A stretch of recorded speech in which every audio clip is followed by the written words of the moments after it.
মালিকের পাল্লাই পড়ে আছি রে ভাই। জানটা জ্বালিয়ে দিল রে। সাতকুল ভাই যা বিড়ির দাম গো, বিড়ির লেগে কাজ করতে হচ্ছে।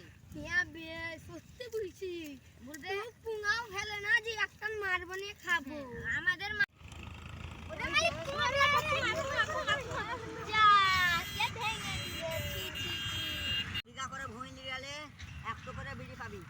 দেখ মালিক কত গরম, একটা বিড়িতে 1 বিঘা করে ভুইলি রাখছি। হ্যাঁ রে বিড়ি তামরে ভাই, প্রচুর তোমার বিড়ির লেগে ভুইলি রাখতে হবে। তুমি নাই যা আমাদের মালিক বলছে টিপটে, আমাদের মালিক যা টিপটে তার কাহুরির মালিক টিপটে না। লোকের মালিকের পাল্লাই ভাই, মালিকের পাল্লাই পড়ে আসলাম রে ভাই। अरे सब बीड़ी नहीं जा ওই যে মালিক দিয়া বিড়ি সবাই মিলে ভাগ করলে কালকে আর আজকে কাজ করতে একবার